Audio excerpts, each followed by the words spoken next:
Forever. Dog.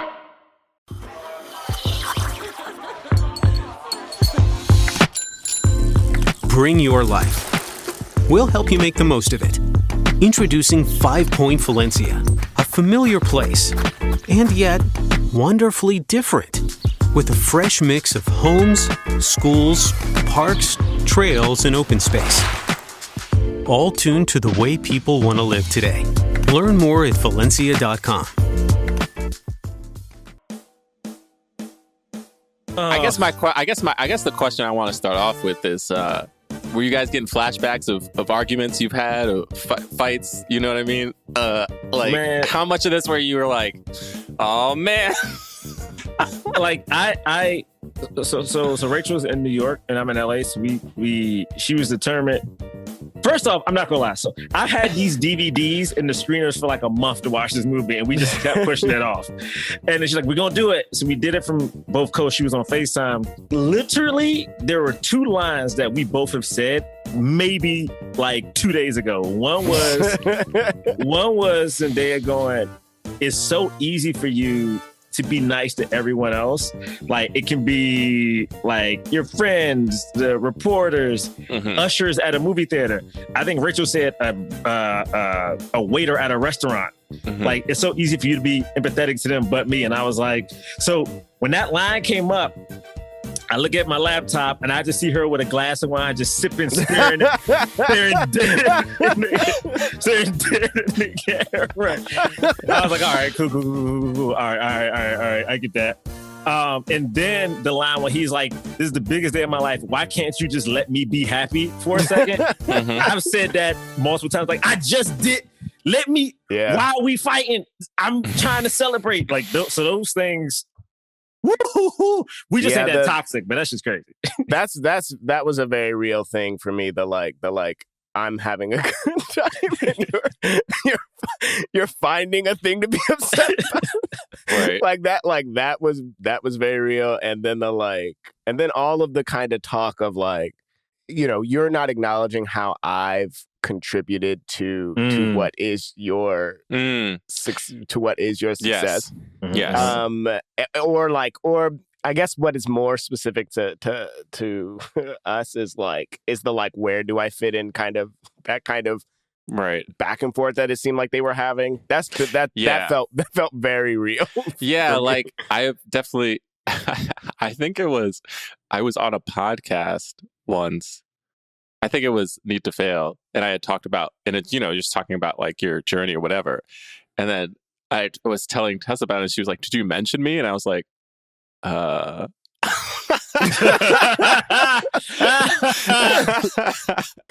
whole journey. It just never I was like, oh, well, I was talking about, you know, my stuff with acting. Like, I wanted to be an actress since I was a little kid, like, you know. And she was like, yeah, but we've been together, you know, for X amount of years, so I've been a part of it. And I'm like, no, you're right. Yep.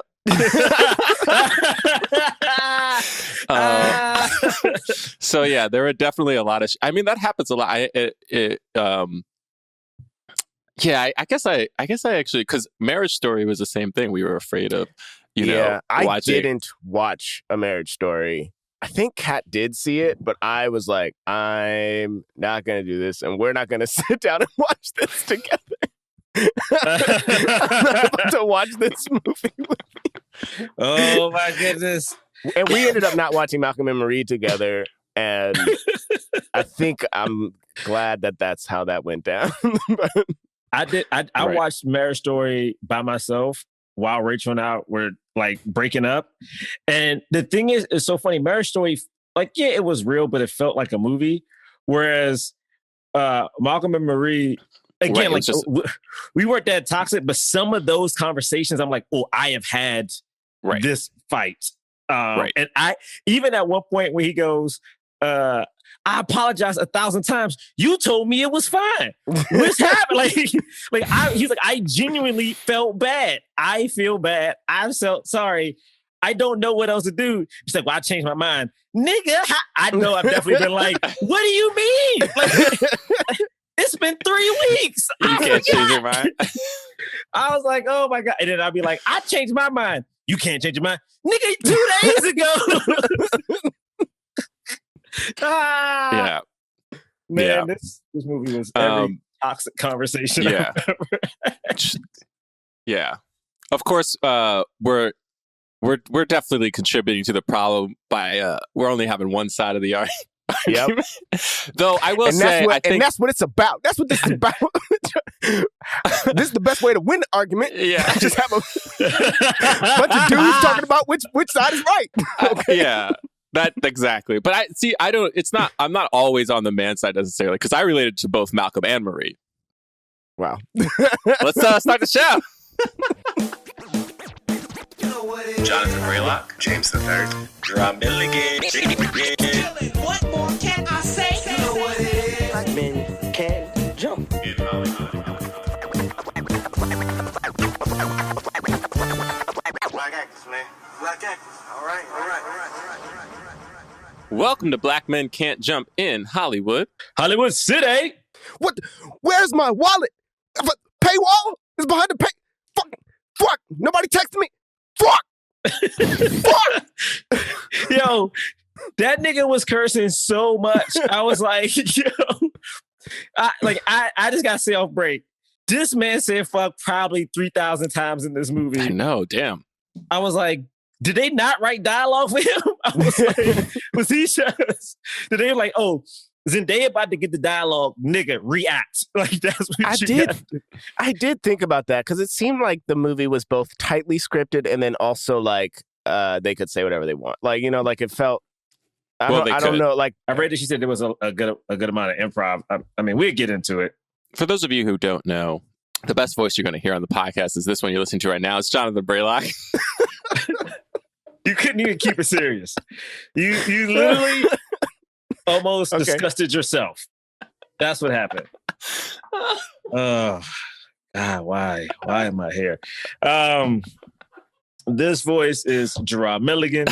Yeah, and you know, this voice is James III. Oh man. Okay. I don't need this today.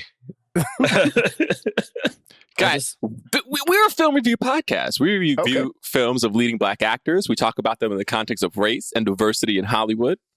And today we are reviewing the Netflix film Malcolm and Marie, shot during quarantine. This movie stars two people, John David Washington and Zendaya. It is written by and directed by Sam Levinson, and he did Euphoria, right? He's the creator of the show Euphoria. Writer, director, creator. He did all that. He also wrote and I guess directed a movie called Assassination Nation. Did he direct that? Yes. He did that? Mm-hmm. I saw that. Mm-hmm. That was interesting. Yeah. So apparently that's the film that he got that was like panned by critics, and he got like an LA Times review that talked about how it would have been better if it was written by, or, you know, that he was missing something because he was a man directing that movie, because that movie was female led. This movie has currently a 58% on Rotten Tomatoes. Wow. The movie just came out, so that will fluctuate by the time everyone else hears this. The one thing I want to say is really cool about this movie is that they did it during quarantine, and Zendaya made sure that because, you know, I think her, Sam, and John David paid for it. And so they made sure that the crew, of course, they paid them what they could, but they made sure the crew had equity in the film so that when it sold, they made money. So apparently, like, the crew made $300,000 because it sold for $30 million. So, like, the crew actually made more than, you know, what a normal crew would make on, like, a studio film. And I was like, that is pretty cool. And that was apparently very cool. Yeah, I was like, I love that. Black women, good for you. Awesome. Okay, and then that's really all, because there's no box office. The film is about a couple who is fighting after the debut of the director, played by John David Washington's movie that is based off of somewhat the life of his partner. I guess they weren't married, it seemed like. No. And that's that. And it's just them fighting in one night. That's all. Yeah. Okay. Jerah, you're going to start us off. I'm going to start. I will say this. I'm going to start with the positive. I'm going to do something different this time. I'm going to start with the positive. Oh. Yeah. I will say this is unlike you, Jerah. Starting with positive. I love one is twofold. I love that Zendaya has a black male lead, which I think is awesome. I like that she's playing her age. And I will say this. I think Zendaya and John David are doing some of the best acting I've ever seen them do. I relate to some of the conversations and arguments they're having. As far as the movie, this feels like I'm back in New York in acting class, and my teacher goes, "Hey, you came back from a premiere. You forgot to thank your girlfriend. Go." You know what I mean? And I felt like I timed it when I was talking to Rachel. This movie could have ended at 26 minutes. Like 26 minutes in, they resolve, or we think they resolve the premiere argument, and they're like hanging out now. I was like, cool, done. But it's hard because it just felt like, I know this was a quarantine movie and they were trying to film something. I thought it's great. We get to see them act.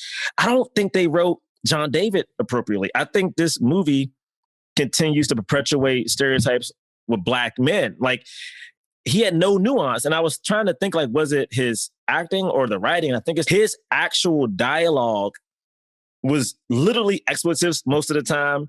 The way he was written was very one note and almost like angry black man the entire movie, which I do think is something that happens to black men. But I do like that the issue is we should appreciate our partners before we lose them. Because again, I've had that threatened or put up to me a couple times.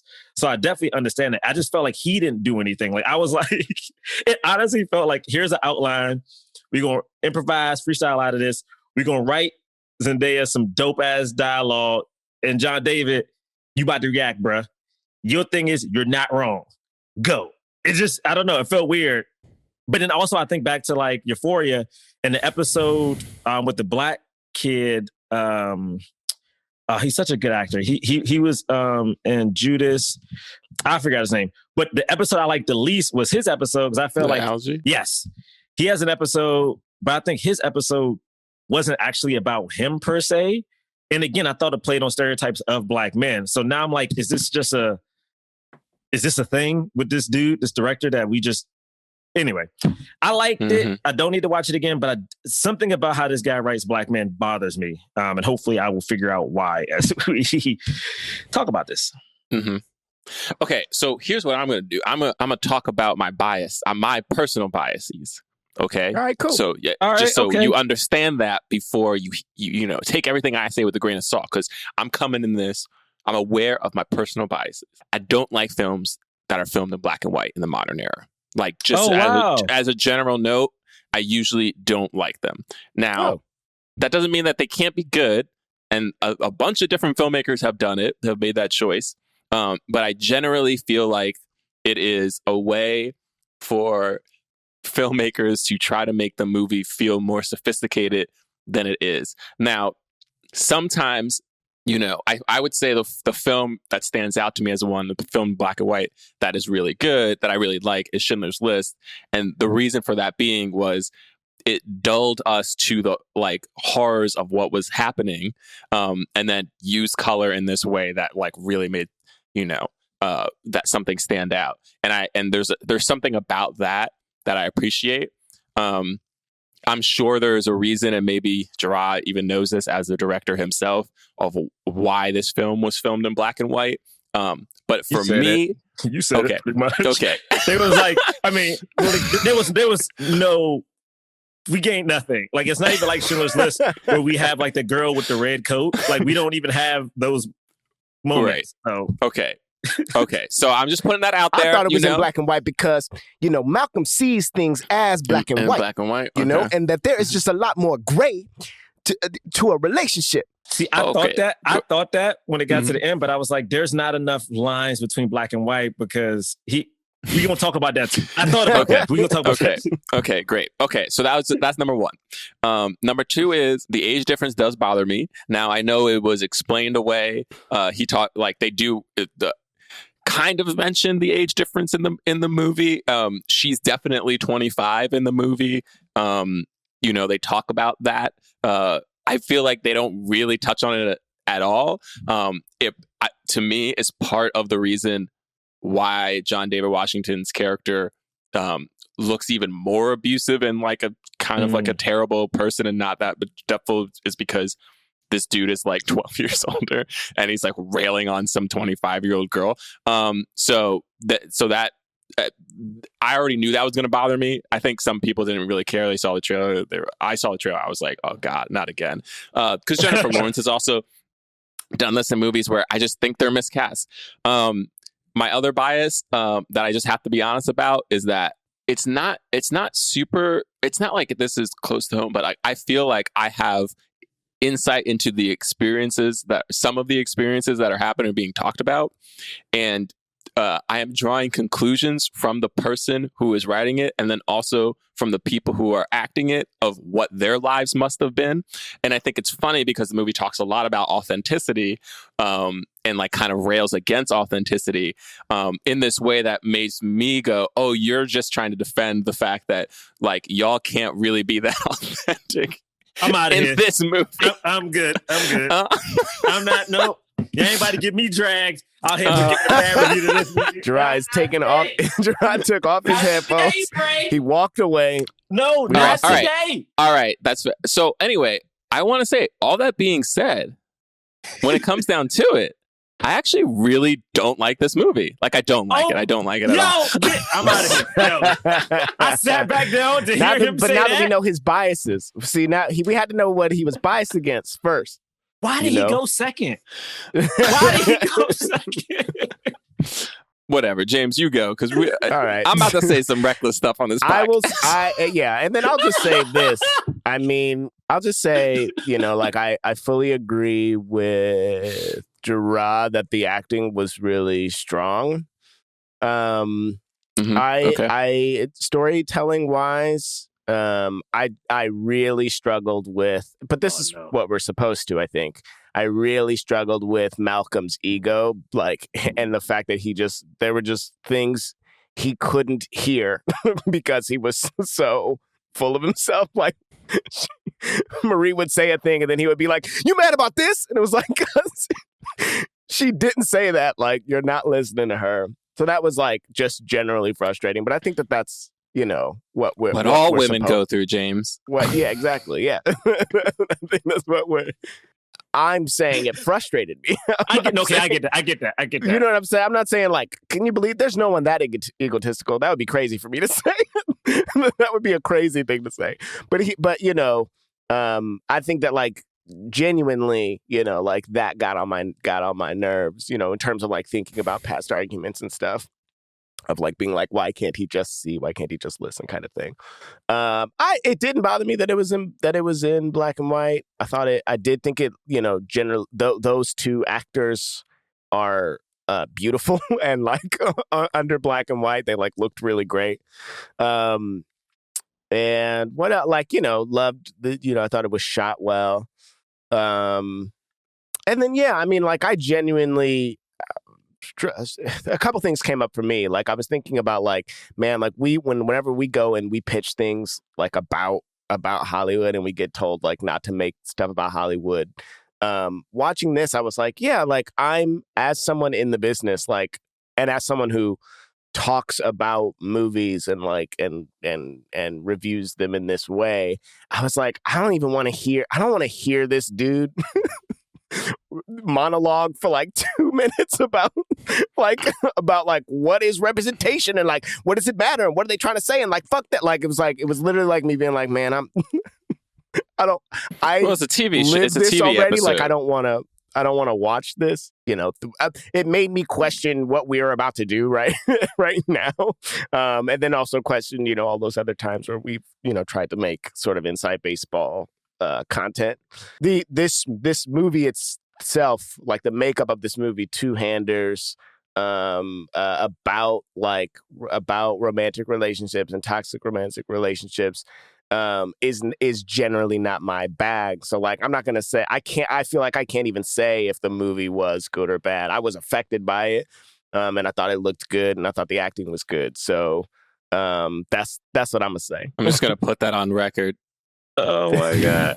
Listen, that I did like Marriage Story. I know people don't like it, and there are reasons to not like it for sure. But I definitely enjoyed that movie way more than this movie. I didn't see that and that's what I'm trying to say. Like, I possibly watched Malcolm and Marie for the podcast. Like, I don't know if I would have cut it on. Yeah. You know, I watched Marriage Story as well, but I think the difference is that both characters were nuanced in a way in Marriage Story, where like the man did some messed up stuff, also got fucked over a little bit. The wife got fucked over, also did messed up stuff. So both of them were like doing kind of the same thing to each other, where this movie felt like just a black dude being, and maybe I'm too close to it, where it's like, I have been a person who, I'm pretty sure Rachel would tell you, I will hear one thing and it's like me being attacked, and I'm like, what the hell? Yeah, I have been there. Oh, too. that's so real. I feel like everyone has been there.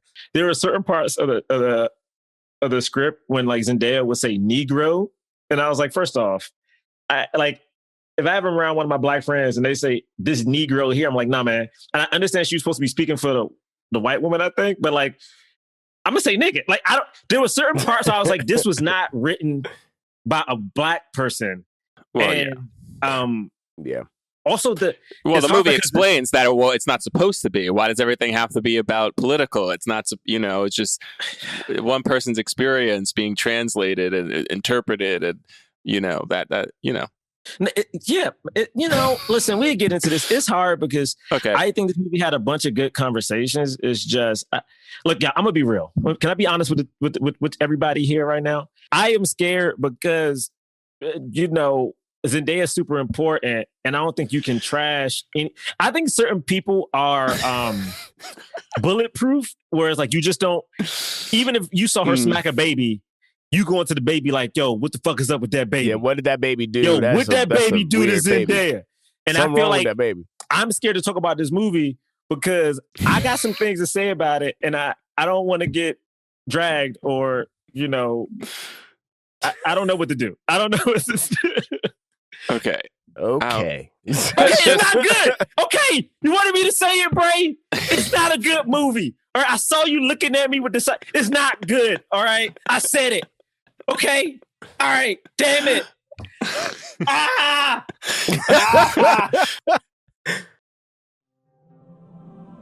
Greetings, mortals. I am the Lord thy God, King of the universe, creator of space. We don't need the vocal effects. Can we lose that? That's my actual voices. Okay, great. Hello, I am the Lord thy God, King of the universe, creator of space and time, or as I prefer to be known these days, at the tweet of God. For over a decade, I've entertained my over 6.2 million followers with my wit, misanthropy, and oft-stated regret I created any and all of you. Well, now I'm taking my hilarious blend of contempt and disgust from the Twitterverse to the podcast verse with my new show, the predictably named Godcast, premiering Wednesday, January 27th on Forever Dog. On Godcast, I'll be opening up my infinite mind about everything from politics to the nature of reality to this week's point spreads to how much longer I'll save the Queen to that weird new growth on your neck. I'll answer prayers, take spiritual phone calls, surprise people with live eternal damnations, justify the platypus, and even explain the Bible, which is not at all easy to do. Plus, every episode, I'll be interviewing a guest, either alive, like Stephen Colbert, Zooey Deschanel, and Lin-Manuel Miranda, or dead, like Moses, Amelia Earhart, and Lizzie Borden. Joining me for it all will be my adorable sidekick, the 18 to 34 demo appealing Joan of Arc. Hi, God. Hi, Joan. You excited for the show? Sure am. Hey, could you put me out now? Not now, maybe soon. Sounds great. New episodes of Godcast will premiere every Wednesday, so be sure to subscribe on Apple Podcasts, Spotify, or wherever you listen to podcasts. Or you can, and will, go to hell. Godcast, from the creator of At the Tweet of God, and everything else. Godcast is brought to you by NetSuite, the world's #1 cloud business system. Hey, this is Gabe Gonzalez, and I host the brand new podcast, Queerty. And this is Alex Berg, and I host the brand new podcast, LGBTQ Nation. Two brand new podcasts made lovingly just for you. On Thursdays, I sit down with the best LGBTQ journalists, activists, and politicians to discuss the most pressing topics in the community. And on Fridays, I end each messy week right by sitting down with the funniest, smartest, and sexiest people in the world to talk pop culture, entertainment, news, news, and more. LGBTQ Nation and Queer Tea, politics, and pop culture. On Thursdays, you cry. On Fridays, you laugh. No, it's not all sad. We have some good news on Thursdays. Okay, like, what am I talking about? These days you can cry every day of the week. Listen to both shows and get to know everything you need to know. You're already holding your phone, so subscribe to Queerty and LGBTQ Nation today on Apple Podcasts, Spotify, or wherever you get your podcasts. Only on Forever Dog.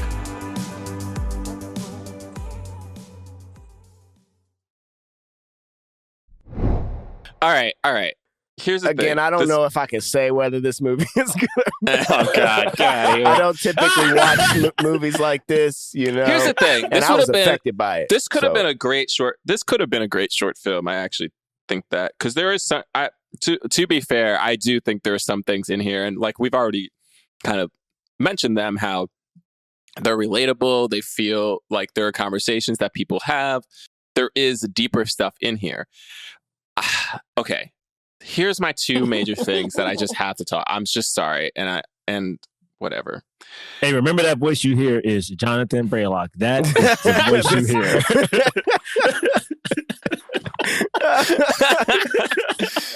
Look, there's a play called Who's Afraid of Virginia Woolf that's very similar to this, and Sam's even admitted in interviews that that he's been inspired by, or I don't know exactly the words he used, but like something to the effect that he was inspired by that, or, he had that in mind, that kind of thing. And it's a play about this married couple that is like, I think it's like playwright kind of producer kind of thing. But still, like, it's like, entertainment business, and the wife and the husband, and like they have guests over, but like they're very bitter, and they're having all these fights, and it's a actor heavy play, but when done well, I personally think extremely entertaining. And there's the thing that I think that makes it work is there's so much depth to the relationship. I think my main issue with this movie right off the bat is that I don't believe the depth of this relationship. I don't believe the relationship. Now, I don't know if that's the director's fault, the director, writer, his script, the actors. I kind of think maybe a combination of everything, like the way that the fact that it was filmed in black and white, all this stuff. But like, I don't know why these two are together. I don't actually, like, John David Washington says a lot that he loves Zendaya, and there are moments where I feel him exuding love in his acting, but what he actually does is just an abusive person. Who he is in the movie, his character in the movie is this dude who just, at every chance he gets, beats down a woman emotionally, and then turns around and says that he loves her. And then anytime she goes and criticizes, and a lot of times, rightly criticizes things that he's done, or not even criticizes, sometimes just like talks about how it was something he didn't make her feel, he just beats her down again. And like, it's more than just defending himself. He's like telling her that she's unstable. She's mentally unstable, that she's a mess. He's telling her all the great things that he's done for her, basically being like, you should appreciate the fact that I'm even with you, all this stuff. So it's like, okay, you have this person who honestly, at the end of the day, kind of feels like a monster, to be perfectly real. Like, if I was a friend with the woman who was with us, I would be like, guys, I mean, like, it really feels like he's not treating you right. Anyway, but then we have Zendaya's character, who personally feels like, I don't even does she love him? Does she want to be in this? Why is she in this relationship? I actually don't understand it at all. I also feel like there's a depth to her that I am just honestly not buying. I'm not like, this character has been through so much. But the notes in the movie just feel like the layers aren't there, and it felt like an acting class. I think that's exactly the thing Jerah already said. It's exactly how I felt, like, from the business that they do with the mac and cheese and all, like, there's all these things where it's just like, yeah, like, I know, like, if I saw this scene in my acting class, we would be like, oh, did you see how he like used his mac and cheese to eat? Like, that was a really good example of like show, and there's nothing wrong with that. It's just that it's so put on, like, it feels so performative to the extent that it takes me out of the reality of what I'm watching. it feels like two actors having fun and improvising and getting to be like, F you, no F you, F you, no F you, and it's like a Meisner exercise. Like, we're both going to say F you and then have it change, that's literally what it felt like. So it was it was tough to get through. Okay. I had to get that out. I'm sorry if people love it. No, Jonathan Braylock. Thank you for expressing everything you just said, Jonathan Braylock, who just expressed.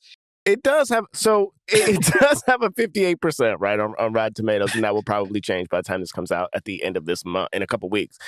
But that was one of the things that came up for me, because it was like, I don't know, like sometimes when Kat and I are watching a movie, like I told Kat this before I watched it. I was like, I think you would probably love it, and when we watch movies together, sometimes like we're just like, yeah, look at how we like that kind of commentary on things, like the act, like just looking at like the way he's eating that mac and cheese. It was like, it felt like he was doing with mac and cheese what his dad does with tables all the time. Like he was like, you know what, I'm gonna take this mac and cheese and I'm gonna use this mac and cheese. I'm gonna spin it around and then I'm gonna toss it in my mouth and I'm gonna say whole lines with mac and cheese in my mouth. you know, this feels to me like that thing of like, I don't know, I feel like I'm too close to it as like someone who's an actor, or like as like someone who's in the business, to be like, I'm not going to be excited by these little things as much if that's all I have to look at, but someone else might enjoy it a little bit more. Yeah, maybe we just break. I was trying to think of how we even talk about this movie, because there's not a lot of action, and I was like, oh, I guess we just break it up through arguments. Yeah.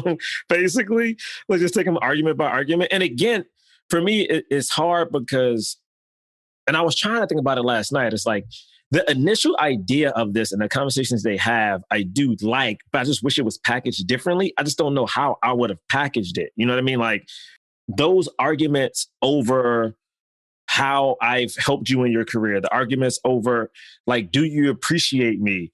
The arguments over like the thank you. There was one scene that to me felt this hit close to home. Like they finished the argument or whatever. They're kind of on the same page. They getting kind of like, flirty and stuff. He's like, hey, this is about to happen. I got to go to the bathroom. Oh, yeah. I love this. You see this nigga go to the bathroom, and then before I even peep it, Rachel goes, it's not going to be good when he come back. No. And I was like, it switches. And that has happened to me at certain points where I'm coming back feeling good about myself. And then he goes, yeah. Like, Yeah, he already knew. He already knew it was that. Well, see, I felt that I loved it because I already knew when I was saying, like Rachel, I was like, he's gonna leave. He knows it's not gonna be good. This is the but moment. I feel like he knew that too, right? That's why he was like, just stay right there, just like let's just keep this moment right here. And then when he comes back and she just says his name, he's like, it's over. But then what I didn't like was that immediately she like literally asked him, I'm going to ask you a question, like, don't be mean to me. Yeah. And he's mean right out the gate. Mean. Like, I was like, okay, look. He didn't listen. I was like, look, I know, I've had arguments and I know, nowhere near the level that this dude goes. I don't regularly curse in my average day life. I definitely don't. I would never say F you to my wife. But like the way in which he didn't even attempt to go, I'm sorry you're feeling sad about this, or like not put it on himself and just like, because she wasn't trying to, like, at first wasn't putting it on him. She was like asking him a question, why didn't you cast me in the film? Which is like a heavy thing. And for him to not like be like, we've talked about this or whatever it was, it just felt, I was like, this is not that I don't believe that a person like that exists. I just feel like, well, that dude's a cruel person. You know what I mean? And then I'm also looking at her like, who is she? Like, because she feels like it doesn't help that Zendaya looks younger than she is, and she's already young. You know what I mean? Like, she's like 12 years younger than him in real life, and she does look like a teenager because she's very skinny. And I'm very skinny as well, but she's like noticeably skinny on screen, and like has a young looking face, and so and John David Washington looks like a man, like the power dynamic of that just is so concerning to me that it's hard for me. Like, I don't know if you're supposed to root for this relationship in this film, but I as a viewer am not. I'm relating at certain entry points to things like, oh yeah, like that reminds me of this argument that I had, that reminds me of that. But I'm also looking at them being like, I don't like, do either of them love each other? Do either of them even know what love is yet? It feels like he's a man child and she's just so young, she doesn't know about life yet. You know what I mean? Yeah. Especially if they've been in this relationship for 5 years and they started the relationship when she was 20. 20 is so young. You don't know what life is yet. You know what I mean? Like, and if that's the only relationship she's known, you know, or whatever her other relationships was when she was in high school. Like, you know, she wasn't even outside of, did she go to college? Like, there's so much about her that I want to know about. Like, and if she was this much of a mess in the relationship or even before it, and he talks about how he's dated broken girls, I'm like, ew, like, yeah. And then it makes me go, it really does make me look at Sam Levinson. I'm like, dude, who are you? Like, because it doesn't feel like you're trying to make a commentary on this type of character. It feels like you're trying to do a slice of life. And so that makes me go, is this a slice of your life? Like, are you a dude who just dates broken women? Like, and you just, so you can use it against them and control power and then accuse them of wanting power and control? Like, I don't know, man. No, I feel you. It's this movie's tough because I think we had an opportunity to hear both sides of these arguments, and we didn't. I think because how John David was written. I mean, again, man, he was written like a black male stereotype for me, like abusive, loud. Even if there is ego, I think there is nuance, or there's a way to like defend or back up a character like this. To me, there's a point of no return where is she in the tub? She's in the tub. Yes. It was the cruelest thing ever. And it's like, he purposely is like, oh, you, and this is my thing. I will say this. I guess I will say something in defense of him. I felt like I've been in arguments where I've pushed and it's been very personal. And it's like, but there are those moments of like, you don't attack back because the thing is, it's not a win or loss. You know what I mean? And this comes even before couples therapy. Like, it's not a win or loss. It's like, we got to get on the same page. And so to see this dude look at his woman and openly tell her about every single woman that he's been with and how this is the person this relates to. It is not you. There was, even she says it later in the movie, there were other ways to tell me that without how you did it. You know what I mean? Like, if it's, because I understand like someone trying to take credit for something that you're like, yo, I'm telling you, I started writing this before I met you, blah, blah, blah. Yes, of course you're a part of it, but there are ways to do that. And it just made him be cruel throughout this whole movie. And I'm like, at a certain point, what's the point of watching it? And what's the point of him now? You know, like, is this movie supposed to be about love? Is it supposed to just be a toxic relationship? Because to me, the toxicity of it wasn't even. It wasn't even a full toxic relationship because for me, Zendaya up top, everything she says is justified. Even so, when he goes, because I even was still on board with him a little bit at the very top, when she's before the macaroni and cheese, when he's like, yo, like, did that offend you? Was it that? My bad. I really meant it. Right. You know, like I meant sorry. Like, I'm so sorry. I forgot about it. And then when he even goes into, was it Taylor? It is my job to make her comfortable. We're on the carpet. I got to. Like, some of those things I understood, but then we kept going down this line of toxicity, and I'm like, right. The more we found out about their actual backstory, I was like, oh, he wasn't like not even close to being right. Like, even the thing like I forgot to thank you, right? It could seem like a small thing, and then she brings up the fact that like this story is about my life, and then he defends himself, which you're kind of like, oh, okay, but like still kind of weird. Like, if there's part of your aspects in the life that you didn't even thank your partner, like, and she's not just like, you should thank your partner even if it has nothing to do with him, even if you wrote a freaking something about aliens and outer space and had nothing to do with romance or love or whatever, like everyone's, but like and it like took chapters from her personal life and their life together into the story, ending and thinker, and then you find out that they started working on it together. And that at a certain point, she wanted to be in the movie. And I'm like, okay, so this dude is just all the way terrible. He's just trash. And the fact that I can't get over the fact that she's so young. And like, because it makes me go, he knows better. And if he doesn't know better, that means like he's never matured. Like he's never grown up. You know what I mean? It's okay. It's like, the fact that that's the thing is that when people talk about power dynamics in relationship all the time, right? There's already an inherent power dynamic generally with men and women based off of physical strength, right? Just generally. And then there's there's the obvious power dynamic of we live in a patriarchy and men are able to get to higher lengths in business, in politics, so much stuff because of the inherent sexism of the patriarchy. And then there's the power dynamic of you having more money than her, which he does. And then there's the power dynamic of age. So like he has so much power in this relationship, like an extreme amount of power, that what you're saying, Jerah, of like it would have been a better movie if there was like, if we know both sides. I don't think it was possible given the circumstances that they set up for this movie, because how can there ever be what's the equality? And like they try to do it like any time for her, it was stuff that I guess happened in the past that we have no actual like real connection to. And I personally feel like the actors didn't really instill in it of like, they say that she cheated on him at some point and she was on drugs or whatever. But all I'm thinking is like, yeah, because like you were dating a 21-year-old when you were 34 years old. Like, yeah, you know what I mean? And her being on drugs, like, isn't an affront to him. Like, that's not something she's doing.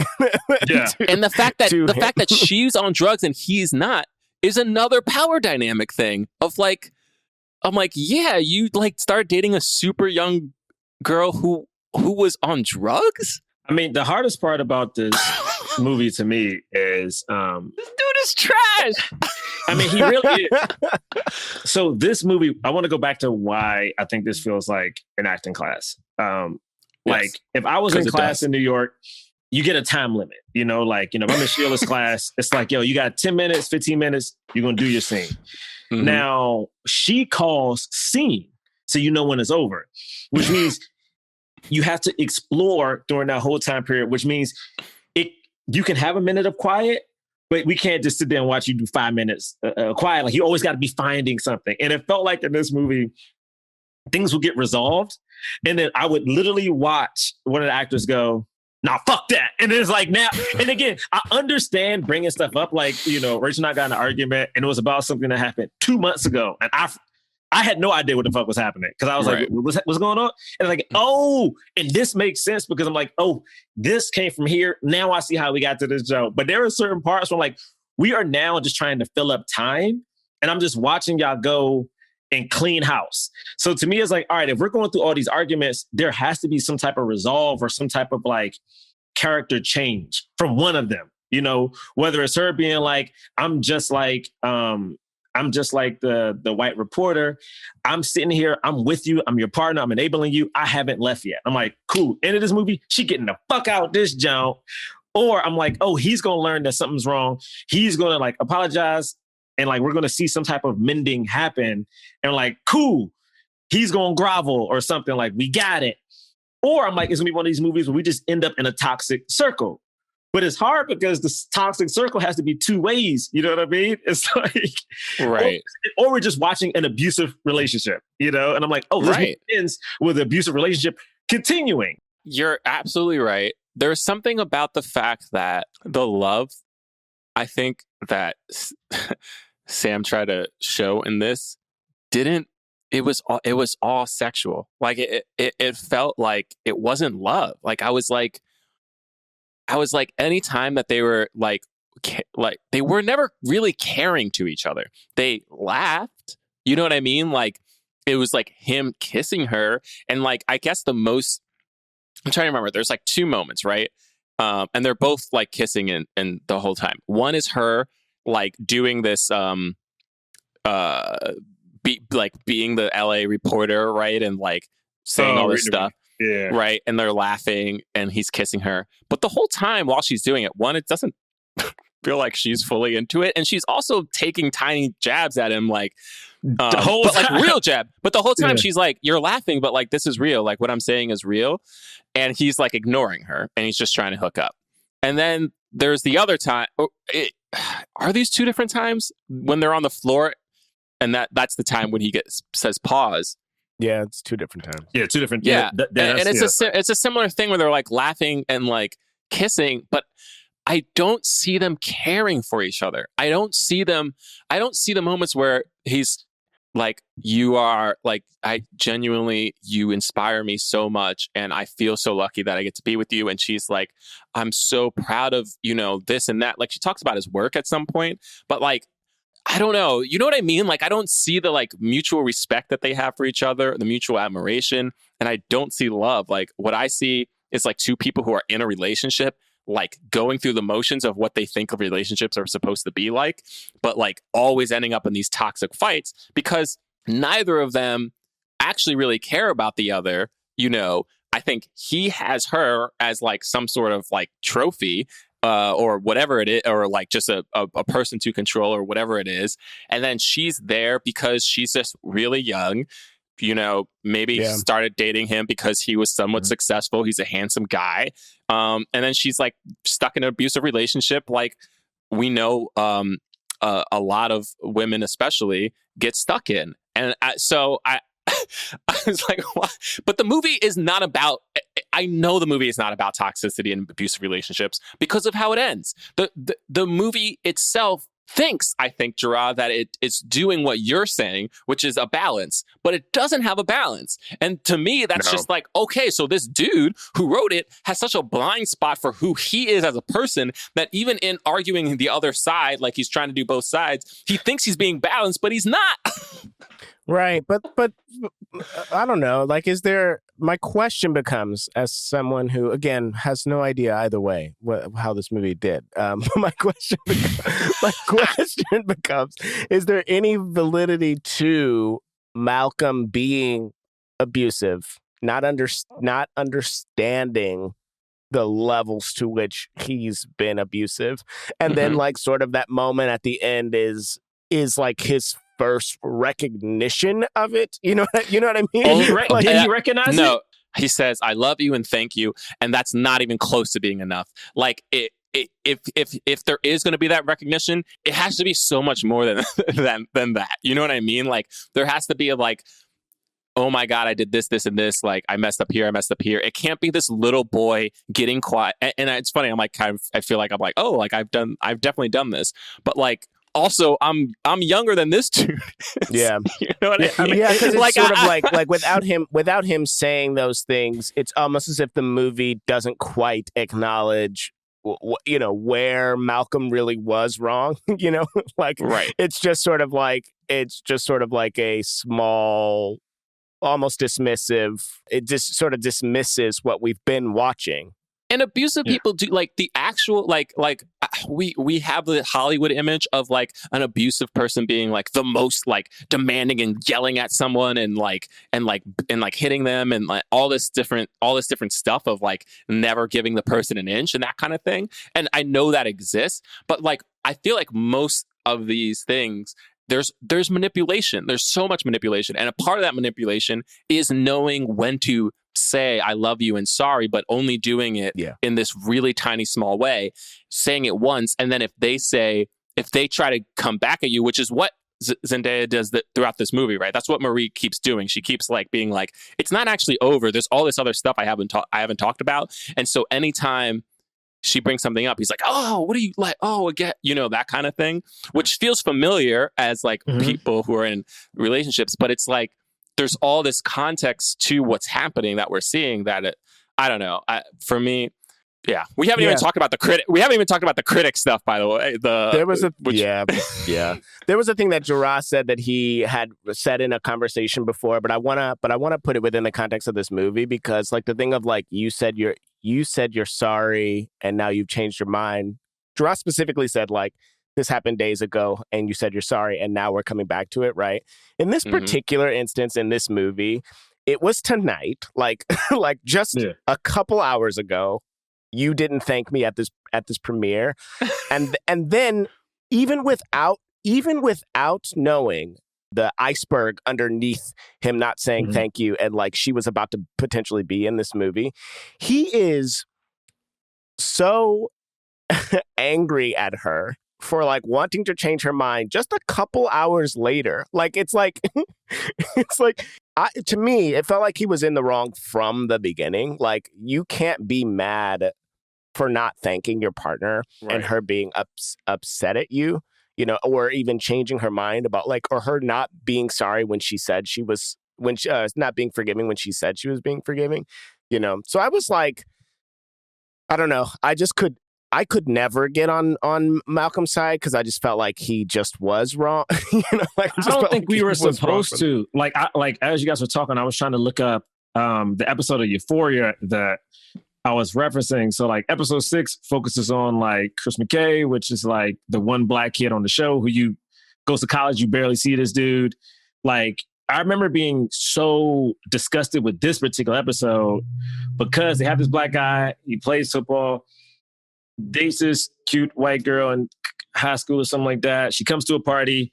He gets hazed and like he basically takes it out on the girlfriend, like has like super aggressive sex, which is like not cool. And I look at that and how that black dude is portrayed versus how John David is portrayed, and it's almost parallel.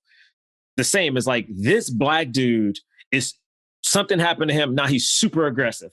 Now, when I go back to certain episodes of Euphoria, if I look at like the main white boy who's like terrible to people, we have an episode showing why he is so hurt and why we should give him a chance. We see the good in him, even though all this other reckless stuff happens. Where for me in this movie, we don't do that with John David. We don't do that with Malcolm. Like we don't see the good in him at any point. I think after one point he's super abusive. Then he tries to be like, "I love you," and I'm like, "Yo, this is now what an abuser does." Whereas I've watched a series. Right. And I'm talking about hours. Like this movie was an hour and 46 minutes, whatever. And it's 2 people. We had time to do it. There was nothing else for these niggas to do. It's like, I watched the show where you took time to humanize this demonic white boy. Like you just did. Like this dude is terrible, awful person. She gets smacked in the face. We humanized him. There's a black dude in that show. We didn't do that. Now I'm watching an hour and 46 minute movie where a black dude is demeaning Zendaya. I don't give a fuck if her name is Marie. I'm looking at this nigga demean Zendaya for an hour and 47 minutes. And the thing is, the age part, I do know people, I know age gaps are like weird, and I do understand that break because it was awkward. But for some reason, I'm like, all right, whatever. I think I was in it. But when she goes, I was 20, and then he does the track record of, I took you to rehab. And he starts commenting on her cutting herself. And she talks about how embarrassing it is. Like that, the fact that she said that a few times, like how embarrassing it was, like humiliating it was, is like, when you have thoughts, when you do certain things, it is a very embarrassing thing. And to have this black man, and I'm being very particular, I'm not saying, I know it's a movie, man, black, but it's 2 black people. And for this black man to not at that moment even have a semblance of sympathy, like then this, like I don't know what we're trying to say about relationships. What are we saying about black people? He threw it in her face. Like he just threw it in her face. Just not have sympathy. He used it against her and outright said, like, "You would be worse. I'm scared you're going to be worse. Like you're so bad." You know, like I'm like he took it all off of him and put it all on her. You're mentally unstable. I'm concerned for your mental health. You're deranged. And then like, I forgot exactly what he said about the like nail file or whatever, her cutting her. But like he said something that's also in the movie. And we learned that line's in the movie. I was like, he said like, I'm gonna break you like a twig. Like he approaches everything like, oh, this is just a fight. Like I'm gonna win this fight. You're never gonna win. Not you don't understand where I'm coming from. Not I don't understand where you're coming from. You know, not I don't understand. I love you. I treat you like I feel like I'm treating you. I'm doing my best to treat you right, and you're not happy. Like none of those things are said. It's always just I'm gonna win. I'm gonna demolish you in this argument. You say something to me, I'm gonna use everything that you hate about yourself, and I'm gonna throw it in your face. I can't even. I really hope people understand. Like.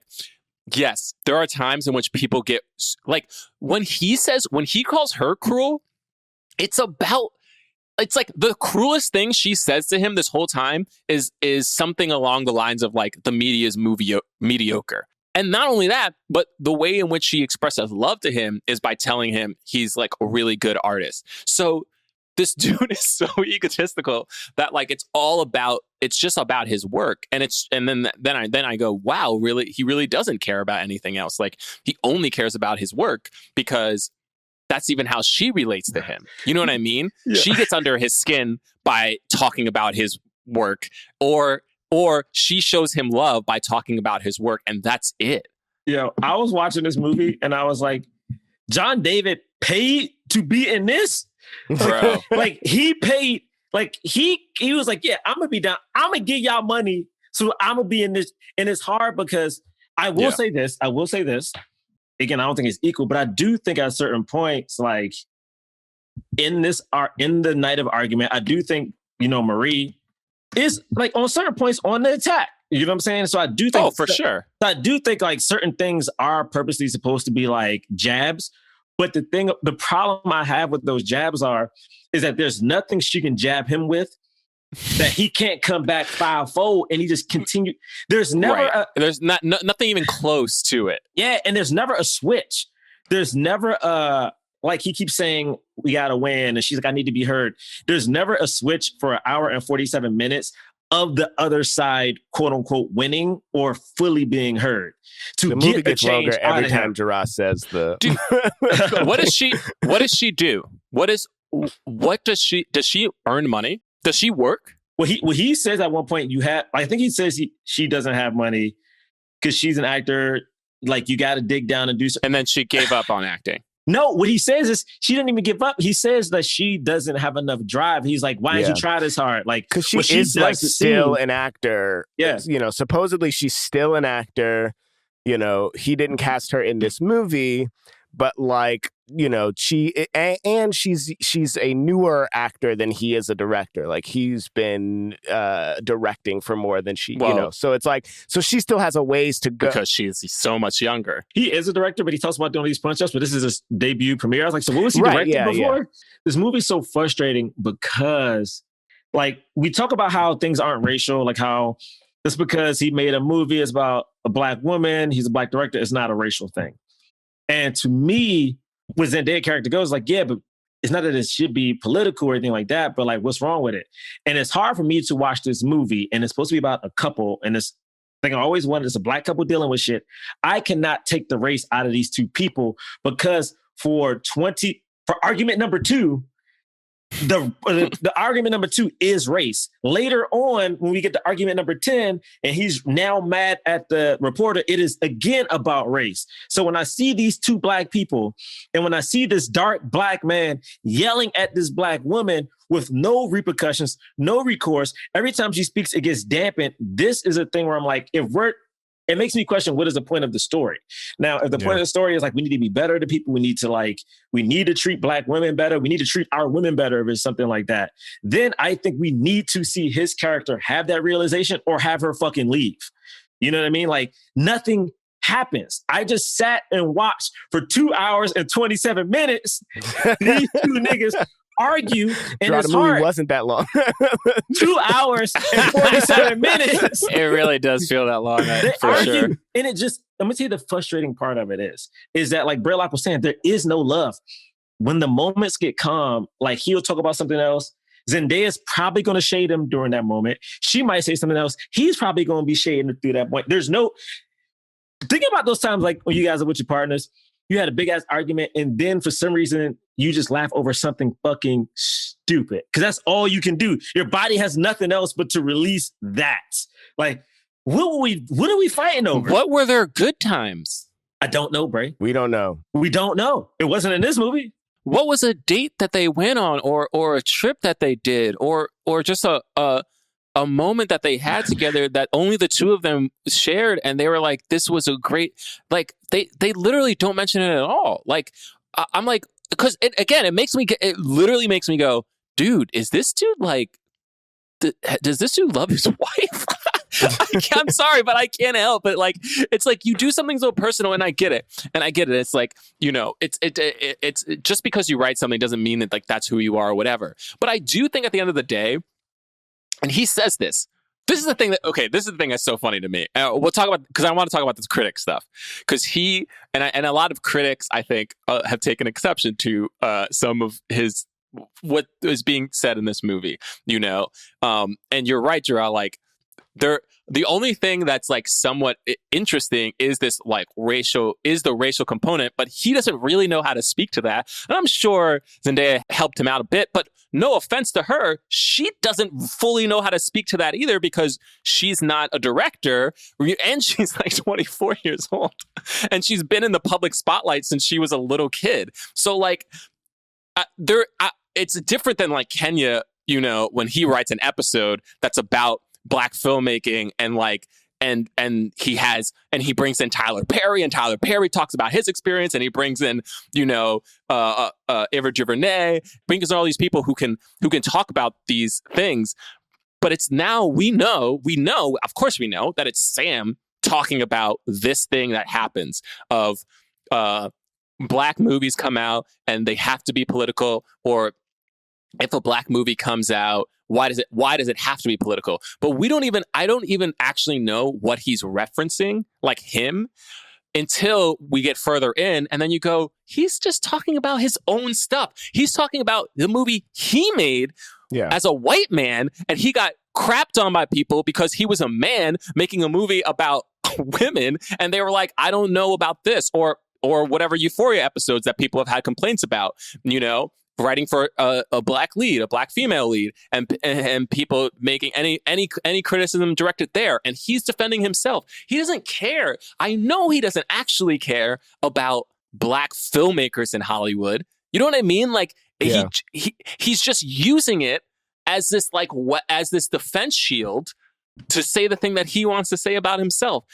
And he can deny that, but then I'm watching a movie in which his male character continues to deny all the stuff, and I'm like, whoa, dude, this is who you are. like, I don't know what else to say, because what are you trying to say in this movie? What am I supposed to take away? What's the deeper thing? What's the thing about relation? What are you even interpreting? He's talking about how good, like the character Malcolm is talking about, like, we talk about how good he is as a director, and, you know, of course we don't see the movie, it's all that, and it's like, oh well, you know, you take these experiences and you interpret it. Like, at a certain point he says something to the effect of, to Zendaya, oh, okay, yeah, so you went to rehab, you were a drug addict, nobody cares, that's boring. It's about how you interpret it and put it on screen that's interesting. And I literally am like, does this dude think he is so special that anything he interprets is interesting? Well, guess what? This movie wasn't. Right. Yeah. Right. But then my question just becomes, what if he isn't? What if the point is like having that much, being that self-absorbed, even though he clearly went through something like this, you know, with movies that he's done in the past and criticism of Euphoria. But then what if it is like him? What if he is trying to show how bad it is to be so, you know, self-absorbed in that, like to not think that there are deeper meanings to stuff, to not, you know what I mean? Like, it is visualized by just how terrible Malcolm is on screen, you know? You know, it's an interesting argument because, James, I think that's the same argument people make with Shakespeare and Taming of the Shrew. It's like, what if Shakespeare if Taming of the Shrew was actually an extremely feminist play because it was showing how absolutely terrible this man is to this woman. But one, that's assuming a lot of the audience, like that the audience could take that away. And then two, I'm sorry, but what happened? The same thing happens at the entertainment industry with this movie. What happens? It's not that the man learns a lesson and then has a comeuppance. It's just that they stay together and he continues to get his way. And she's trapped in this abusive relation. And she stays trapped. And she never says that she's trapped. We never even hear her express, like, you are so abusive to me. I don't know why I'm here. Like, we don't hear her. We hear all of like the vulnerability stuff and whatever. And then she gets beaten down. And then she even says at some point, like, you could have won that argument without it being that cruel. But why could he have won that argument? He shouldn't have been able to win. You know what I mean? This is one of the only times that I was like, and I think I've said this before on the podcast. I was like, I've been dying for Zendaya to have like a black love interest because I feel like white people love Zendaya, black people love Zendaya. She has so much power, but she only be with these white dudes. And in this movie, I wish this was a white dude.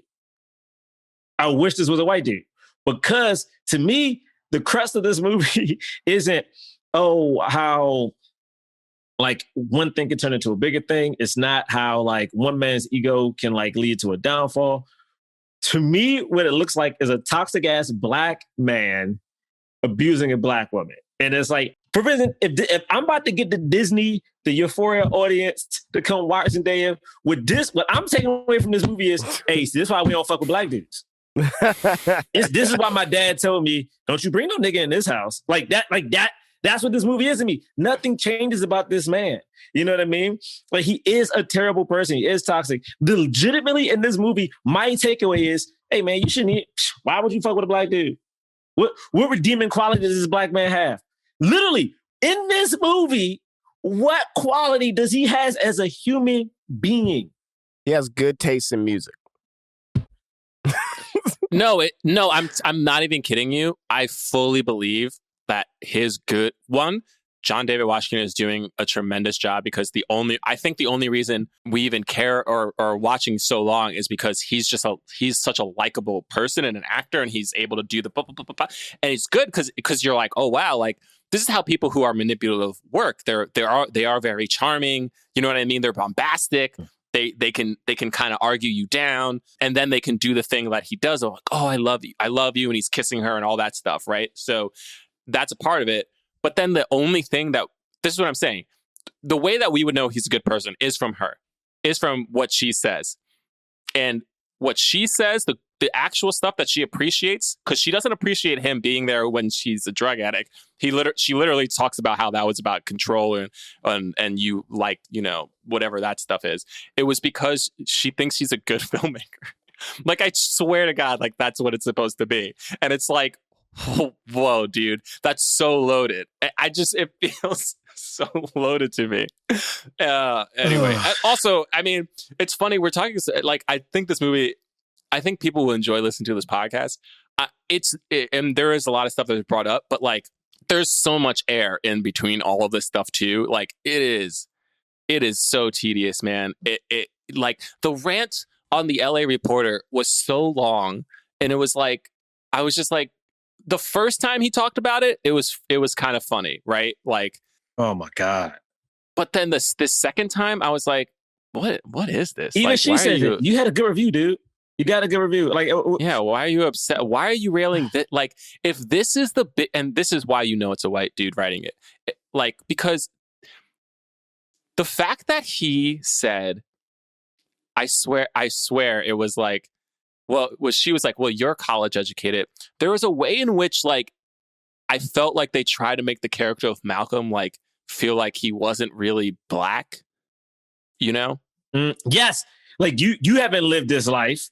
Your parents, what did she say? Your parents are still together. You went to college. And I'm like, so that nigga ain't black? That nigga don't know what the struggle is because he went to college? And I was like, 100% Jerah. And I was like, oh my God, this dude doesn't understand black people at all. One, it's hard for Zendaya.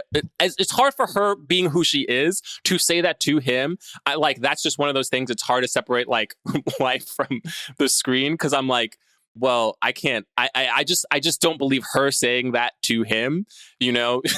And then the second thing, I'm like, even if I'm accepting these characters and their life's backstories that I've been told about, are you trying to say, like, this dude doesn't know anything about his struggle because he went to college and his parents were together? Like, that's the extent of the Black experience, is that Black people don't go to college and their parents are, and they don't know their father. Man, yes.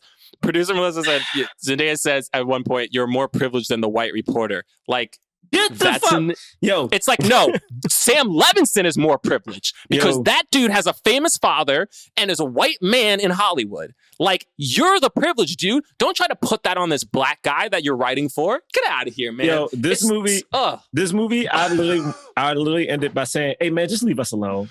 Like, I was like, for real, I was like, "Hey, man, look, you got Zendaya, her Emmy. She's the youngest woman to get it, like youngest Black woman to get it. Thank you. Just leave niggas alone, though. Like, for real. I'm actually not even joking. It's like, I watched Euphoria. I love the way it looks. Like, the coolness of the style of it looks very nice. Again, Euphoria wasn't a creation by Sam. Euphoria was something that already existed that a white dude adapted. You know what I mean? Like, again, I think he definitely had nuance. I'm not trying to diss him. What I'm saying is, since this movie is talking about creative and who is in charge of what story, like, and Zendaya even goes like, "You're a hack. You've just taken my story and co-opted it." Euphoria is a story that show existed, baby. That's all. This ain't like I May Destroy You, or a Black woman had to go through some shit and had to live her life and made that into a story. This shit existed. My man repackaged it, put some cool hot people in that junk who could act, and boom, now we here. Leave niggas alone, though. Because he didn't treat my boy good. When you look at that episode, I think it's episode 6 of Euphoria. Algie Smith, yeah. Yeah, Malcolm is not good. Leave us alone, bruh. Like, I'm dead ass. It's like, I know that our boy who was on the podcast, you know what I'm saying, Kelvin got announced to be in Euphoria. I'm like, hey, bruh, make sure they look out for you.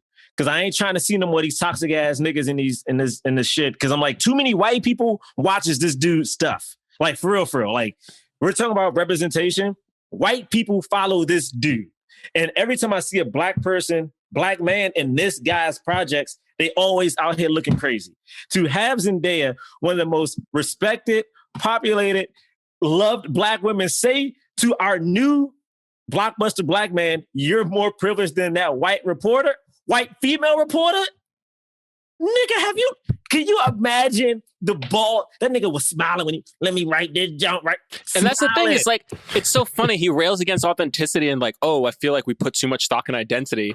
And then he tries to talk about identity and he can't do it. And I'm just like, you're dumb, dude. Like, it really, like, it infuriates me to no degree, because I'm like, all the things he's talking about, I'm like, you don't have the level of awareness to write the opposite argument. Like, you try to and you fail at it, which is why John David Washington gets to like win all the arguments. And like, literally Zendaya is like, "Oh yeah, you're winning all these arguments." And I'm just like, no, you're winning the arguments in your own head.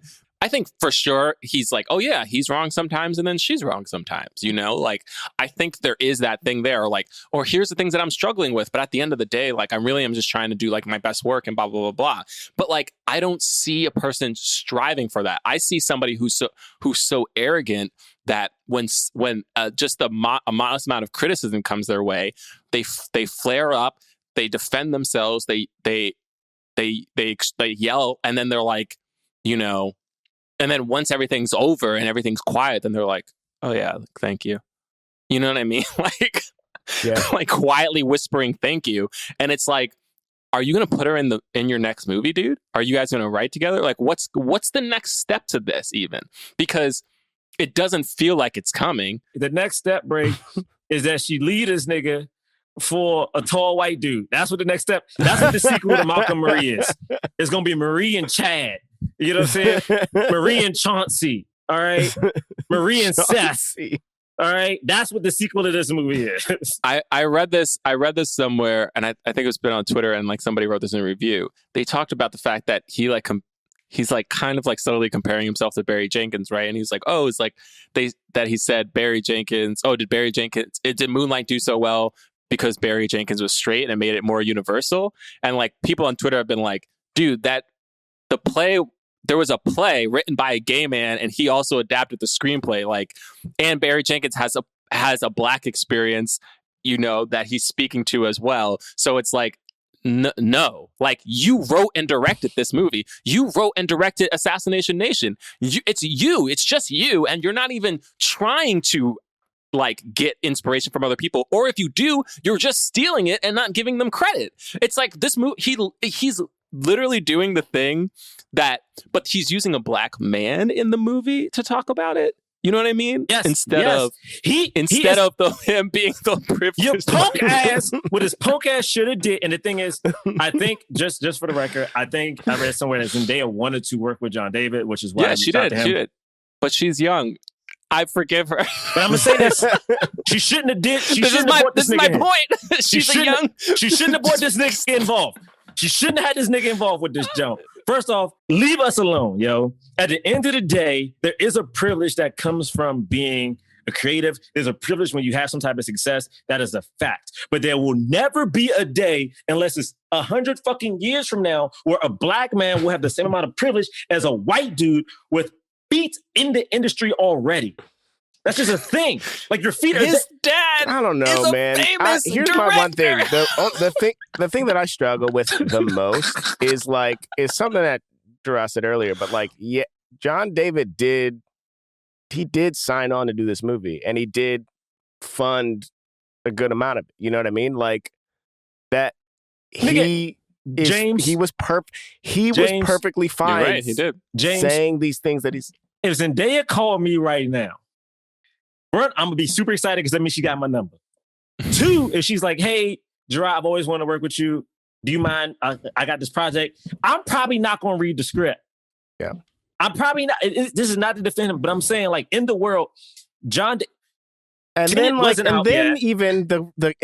parallels that Bray was making with Sam, and again, I don't know if this movie is good or bad, but the parallels that Bray was making with Sam and Sam having a famous dad, I mean, so does John David.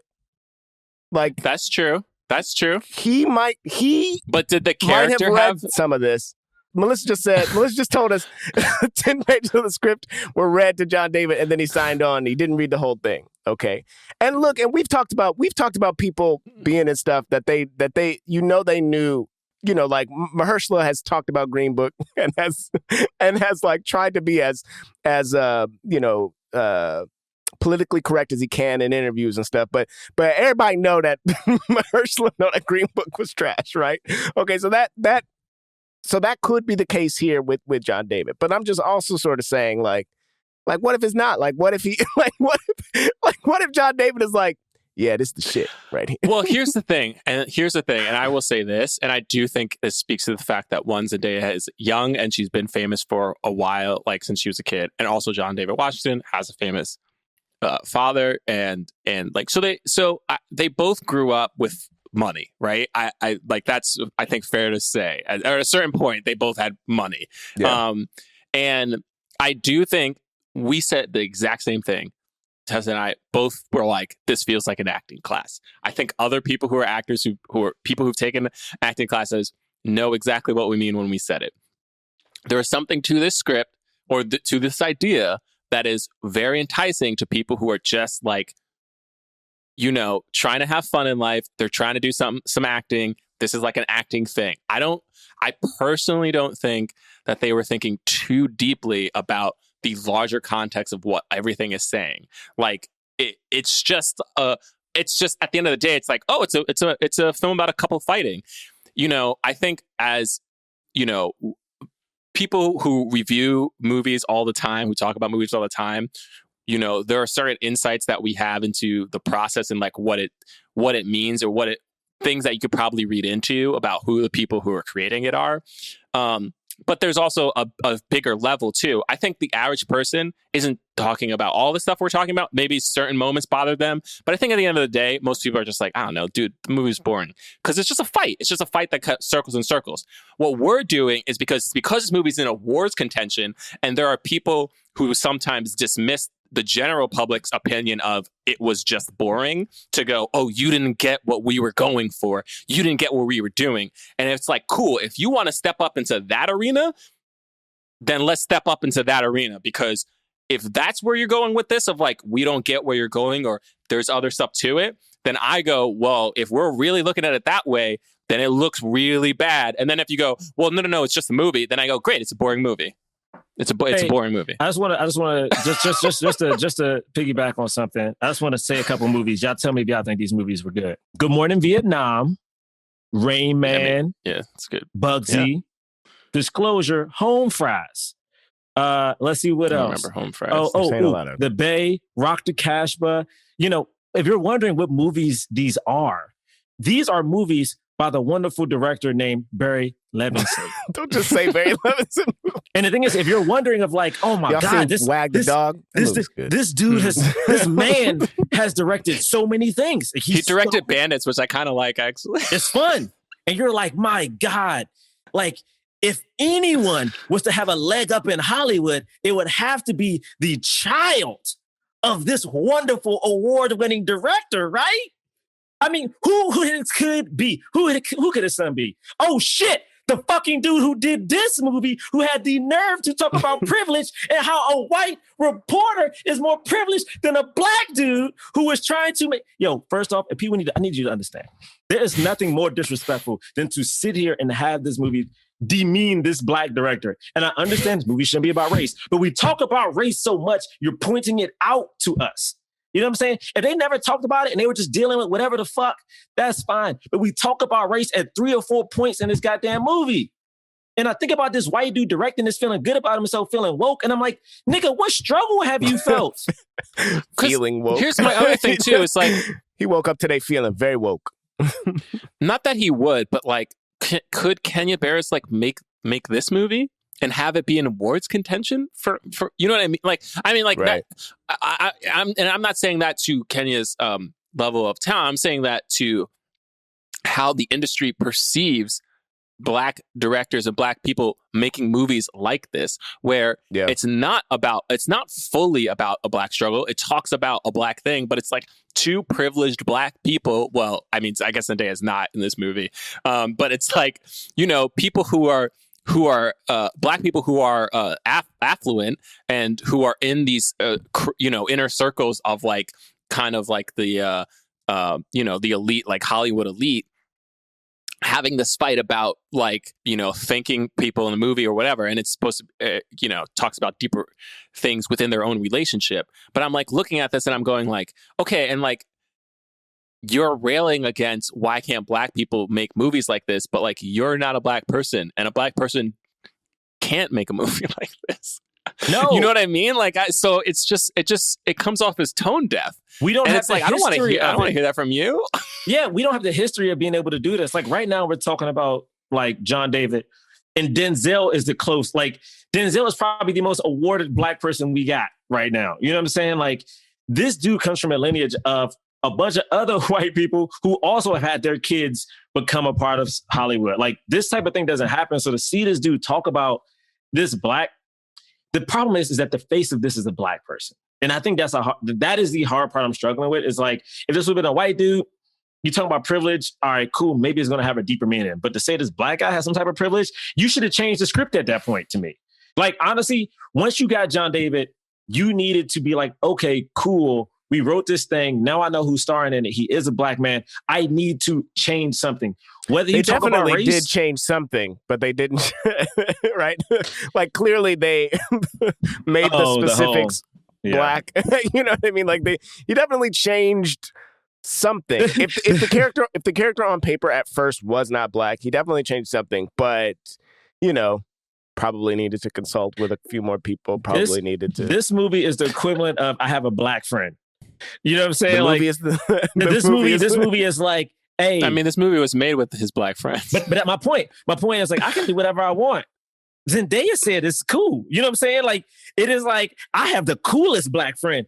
Why y'all not fucking with my Joan? Right. That's funny. It's like, yeah, he definitely, you're right about that, where he was like, well, if Zendaya's cool with it, then Yeah, it's like- I'm going to be protected. And it's like, nah, bro. it's like, yo, it don't work like that. It's like, yeah, I checked with black people who Zendaya said it was cool. And it's like, no. Because then at that point, what it's doing to me is like, don't you point fingers at this black woman being like, oh, she said everything is okie dokie.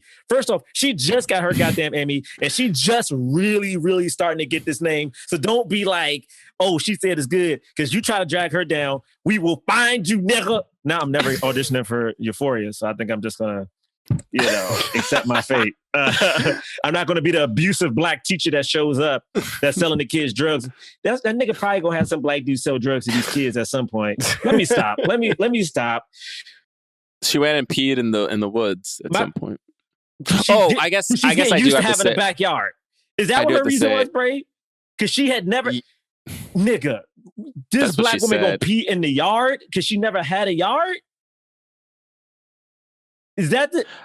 Well, I think, Tessa actually made a really great observation of what it could have been, which is that because she was trying to feel love from him, she was purposely hiding from him so that he would search for her and like be afraid that she was missing or whatever. But like, we didn't really feel that. I don't know. When she said that, I was that's like, what I thought it was. I mean, I didn't think okay. I didn't think she was actually peeing. I thought she was trying to hiding. get away from it. well, no, not trying to get away from him. That she was trying to get him to worry about her and find her. Okay. I can see that. Okay. Yeah, I think that could have been, if that was the intent, that I think that could have been stronger. And then there was the other thing of, because Zendaya's, I like, she's been famous for so long. It's the same thing of like a same feeling that I felt when the girl who played Arya Stark like has sex in like the last season of in Game of Thrones, and I was like, oh, like just still see them as children. I'm like, no. So I'll admit that bias right away, but I do feel like he was like really obsessed with like having Zendaya like in that dress for she was in that dress for so long, and just like all these other things, there is a line that calls it out too from a director's perspective, which is, if I put a camera on you right now, is that me objectifying you, or is that me sexualizing? Right. And it was like, well, first of all, it wasn't even real. Like, you had her in this dress the whole, like, for half of the movie. Like, it's not like Tessa pointed this out, like, and I was like absolutely agreeing. Like, she would, like, when she would come home, okay, they have a little fight, or she makes mac and cheese. But when he starts eating mac and cheese, he takes off his coat, he rolls up his sleeve, he throws back his tie. She goes into the other room, and then she comes down. She still has all her makeup on. She has her eyelashes on. She has a thing on. Like, she has that on for a lot. And then we finally see her take it all off, take the bath, and then like she has like that white shirt or that outfit. But I'm like, I'm not to get too personal, right? But like, if I'm in a fight with someone and they don't want to be like physically intimate with me because they're fighting, they're not going to put on something that, like, unless she was trying to be cruel, but I don't think that was what the intent was. Like, they're not going to put on something that is a little more enticing. Like, everyone has pajamas that like aren't flattering. You know what I mean? Like, the idea that she, like, oh, well, no, it just so happens that every comfortable outfit that she has on is like also really sexy. I'm like, I don't buy that. Get out of here. Also, while having the sexy conversation about like how he sexualized the other girl in the movie, and I'm like, listen, couples, we all do this. Brothers, you probably got the ugly sweats. Sometimes when the sweat, like, what movie was it when the sweatpants come on? You know what I'm saying? Like, you just know. Like, I feel like there's a phase where, like, I know when the sexy outfit's about to be. I know when, like, the little cute little shorts about to happen. But when I see a certain pair of like pajama pants and sweat top, I know it's going to be a lot of work to get this if I'm trying to change things. I just know. Yeah. That's what I'm saying. Like, she's mad at him. She's not going to wear that. Barriers. Like, I'm sorry. I don't believe it. I know this. The moment I see that come on, I know the night isn't going to go my way unless I can figure some shit out. I just know. Yeah. So, and I hated that he had that line in there that he has her say, or no, sorry, John David Washington say, of like, and then she even says like, but I wasn't topless. And I was like, okay, so Are you saying that what she's wearing in this movie, or like the sexualizing of Zendaya in this movie is okay because she's not topless? Yeah. Like, dude, what? She would Why get would kicked she out be of Walmart, topless? though. I thought that line was funny. You would get What was the kicked out Walmart of line? That was funny. What was the That was Walmart a funny line? line. It was just right after that. She said like, well, I'm not I have a topless. tank top on or something. Right. It's like, girl, you'd be kicked out of Walmart or whatever. Right. Yeah, that's right. Yeah, man. I just want to reiterate my point. Just leave us alone, yo. Like, leave black dudes out of your projects. I think fully until you get like 2 black friends, just leave us. Like, I'm actually not even. Just don't. Just seriously, yo. Like, again, I will say this. I loved the directing style of this. I mean, it looks really good to me. Like, Euphoria looks really cool, but just leave niggas alone. I don't know if you're coming to the cookout yet. You know what I'm saying? I think, Zendaya is a good person to back you, but I think you might need 2. You need 2 black friends to invite you to the cookout because this movie ain't helping. And I'm not sure John David's going to invite you after seeing this movie. I don't know, man. It just sucks. Like, I hate to say it. It just sucks. This sucks. It sucks to see finally we talk about a black couple dealing with shit, and to see this, I'm like, this is not how it was supposed to go down. Let Kenya do it. Let somebody else do it. Like, what would it be like if Issa did her directorial debut and it was this movie? You know what I'm saying? Like, I've watched so many nuanced episodes of Insecure of her. Like, oh my God, my favorite episode, which was written by our homegirl Natasha Rothwell this year, like low-key happy. Like, it was so nuanced. It was so beautiful. Like, her and Lawrence, what they go through, like, that is a couple who is at his. That is a couple who both have toxic things they're trying to overcome. That is an imperfect couple who truly love each other, who is trying to just figure this shit out and who have hurt each other over the, like, I don't even have to see, like, this movie talks about stuff that happened for 5 years. I don't even need to see the first 3 seasons of Insecure to know that when we get to Low-Key Happy, so much shit has happened to get them to that point. Like, I don't need to know it. But I think the nuance is a black woman was behind the scribe of that. A black woman is in charge of that show. A black man is the showrunner of that show. And it's so hard because we do these things where it's like, I don't know how. I always say the same thing is we always like, who can direct, who can say one thing. All I know is when it goes bad. And this is examples of when it goes bad. All right. This ain't Steven Spielberg with the fucking Color Purple. And even on the Color Purple, he had mad black people on that joint telling him what the fuck to do. Like, Bray, just end this. Take us out of here. Hold on. I just before Bray takes it away, because I don't do bits. I remember anymore. Yep. But I feel like I said this earlier, and I just have a question. Like, is Malcolm and Marie happy for it. Like, is it good? Like, is Malcolm and Marie good though? I don't know why that made me laugh. Because it's because it stars John David Washington and Zendaya, and they're acting in it. I mean, I'm scared. I can't believe I just said this movie's bad. Is it good? Oh my goodness. I don't know. That's just a question. Yeah, it's time for the cause. And yes, you're right. We rate films not based on how much we liked it, but whether it helped the cause more leading black actors. Okay? And if we really think it helped the cause, we give it a black fist. And I feel like it kind of helped the cause. We give it a white palm. And feel like it didn't help the cause at all. We don't give it anything. 1, 2, 3.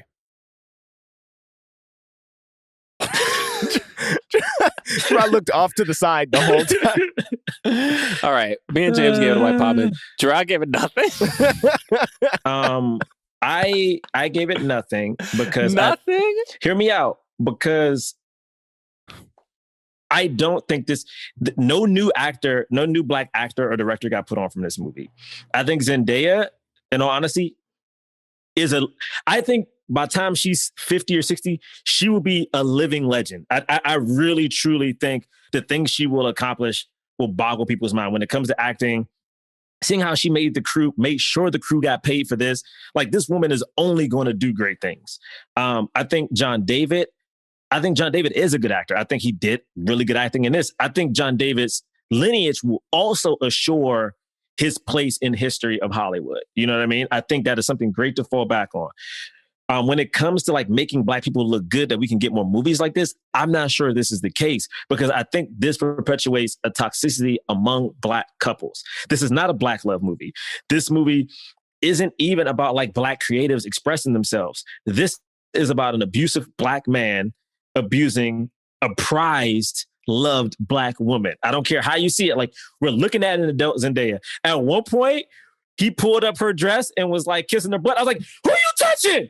Don't get your face out them cheeks. My hand went through the screen. I was like, my hand went through the screen. How dare you? At one point, I low key was like, and her face was like, nigga. I was like, you get your face out this girl cheek. You know what I'm saying? I was like, I don't even like how y'all filmed that. Like, I don't know. You don't do that to Zendaya.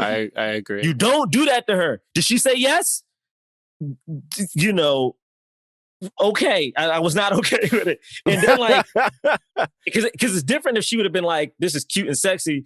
So I was like, but when her face was like, no, I was like, don't fucking touch Zendaya, okay? Her face was no the whole time. The whole time. I was like, no. And again, for me, I think this is a thing where I can't let it go, where like, I think about Euphoria to an extent as well. I don't think that helps Black men look good either. So to me, this is just a continuation of how I think Black men are treated by this particular director. When I think about like, will this help? Do I think he's going to cast like another Black lead in this movie outside without Zendaya being present? No, I don't. I really, really don't. I think at this point, their relationship is very mutual. Like, you know, he put her on the show. She probably helped him get that show by starring in that show. She got the Emmy from that show. So she's like, yo, you know how to write for me. But as far as like writing for Black people, this movie is the example of no, that is not the case. And I don't want to see another Black person at this current state be the lead in one of his projects, because I think it will do more damage than good. And I don't think that Black men need more things to make them look bad. So no, that is my thing. No. Yeah. I mean, and you know, everything Jerah said, plus the fact that it starred 2 Black people the whole time. You know, I haven't quite seen a movie like this starring 2 Black people. That's why I gave it a palm. Everything Jerah said, plus the fact that I hadn't quite seen a movie like this before. Is why it's a palm instead of a fist. You know, it didn't tip over into the fist territory. Right. I gave it a palm. Yeah, but Try said, but also I don't think this movie made those actors look good. I'm sorry. I don't. Everyone's talking about how good the acting is, and I'm like, it was. Like there were good parts. Like there definitely were good parts. We're like, don't do this. Keep your anger focused on the right person. Okay, I am. Don't do this. But I'm like, we can't just pretend like the acting was like a tour de force. Hey, don't. Like let's not do that either. Like, come on now. The acting was good, Bray. The acting was good. I feel like why you have to bring up tour de force as a. Like, why you have to say tour de force as a descriptor? Wasn't nobody saying tour de force? Okay. Why you got to say tour de force? Okay, you said strong, like it was strong acting. I did. What? Yes. All right. It was good. I don't know. I just felt like there were a couple of choices that could have been made. Don't do this. A couple more levels. I feel like I'm there was not a lot of this. Okay. I'm taking my let me know what he done. I'm not listening. Like how the recorder only has like so many notes to play. You know what I mean? Like don't call it's it like a recorder. No, I'm just saying what this brother's saying. No, I'm just saying, like you could play a recorder really well, but like, yo, that joint's still a recorder. Like you got 3 notes. You know what I mean? Like there's a reason you give that to. Oh shit! Do y'all hear that sound though? The nail on the coffin of our careers. James, I was just about to say, is this the podcast that officially, is this the one that officially does it? Is this, it's got to be this one, right?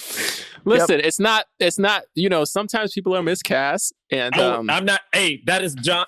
You know, whatever. Listen, I like the acting in this. Remember my initial thoughts? I just want everybody listening to this to go back to my initial thoughts. Do y'all ever sit and think that, man, this podcast I'm just is so saying cool, what it would have been like, but we gonna start meeting these people one day. Would it have been different? Do you think it's gonna be do you think it's one of those things where, like, say one of us get cast in like Euphoria or something, and then what do we do with this episode? Like, what happened? Goes in the we vault. Find every corner of the internet where it exists and we expunge it. All great actors take a couple L's sometimes, you know? Stop Damn. this! They did not take the actors did not take go. L's. No, they did not take L's. Nah, yeah, you're right. Don't say. All I'm just saying is it's award season, and there are a lot of black actors in a lot of different movies. So, you know, just Bro, like, you don't always have to pick. You don't always have to pick. You know, the famous names. Ain't none niggas getting no nominations. What you talking about? Okay. Ain't none of, didn't you see? Have we talked You're about right. the Emmys at all? You're right. Oh, that's or Golden Globes. Golden Globes. You mean? Ain't nobody, nigga. What? You're right. They didn't get any nominations anyway. You're right. I made a story. You got nothing. I can't believe it. I Judas can't and the believe Black, it. We don't have Judas time and the to talk Black about this. Messiah only Let's got do a Daniel whole Kaluuya. episode talking about this because I'm. Oh yeah. You can follow us at Blackman Podcast on Twitter and Instagram. BlackmanPodcast.com is our website where we have links to our merch and like t-shirts and phone cases, things like that. There's always flash sales happening, so check that out. TeePublic. You can also rate and review us. Give us 5 stars on iTunes. We'll read your review on the air. This is Borealis81. From the start, I have been listening to your podcast since 2015. I enjoy every episode and tend to argue along during the discussions. Love the swirl and trying to figure out if Hancock is actually good. No, it's not good. It's garbage. What are they listening to? Which episodes are they? They listen to season 1. Really like that you did a review of some of the Wayans Brothers movies back in 2017, but you missed my absolute favorite one. I'm Gonna Get You, Sucker. We did miss that one. It's an 80s delight, and I would say was better than their later collection. Please review. Thank you for making my hour-long commute much easier. Thank you. And you can follow me at John Braylock. Follow me at James Third Comedy. Third is 3RD. You can follow me at Jerah Milligan on Twitter and Instagram. And just are we going to do American Skin next? I don't know if we want after this what we just did. I don't know. Do we want that smoke too? After what we just did, I think we have to. I want to see it. Let's see it. Let's do it. Oh shit, we going for it. Okay, yeah. American Skin. Oh shit. Oh all right. shit. All right. We'll see you guys next week. Peace. Forever Dog. This has been a Forever Dog production, produced by Melisa D. Monts, executive produced by Brett Boham, Joe Cilio, and Alex Ramsey. To listen to this podcast ad-free, sign up for Forever Dog Plus at foreverdogpodcast.com/plus. Check out video clips of our podcast on YouTube at youtube.com/foreverdogteam. And make sure to follow us on Twitter, Instagram, and Facebook at Forever Dog Team to keep up with all the latest Forever Dog news. Every sandwich has bread, every burger has a bun, but these warm, golden, smooth steam buns, these are special, reserved for the very best. The Filet-O-Fish, and you can have them too. Filet-O-Fish Fridays are back at McDonald's. Get this flaky, wild-caught masterpiece for just $2. It's the best thing to happen to Friday since Saturday. Limited time offer. Price and participation may vary. Ba-da-ba-ba-ba, ba-ba-ba, ba-ba-ba, ba-ba-ba, ba-ba-ba, ba-ba-ba, ba-ba-ba, ba-ba-ba, ba-ba-ba, ba-ba-ba, ba-ba-ba.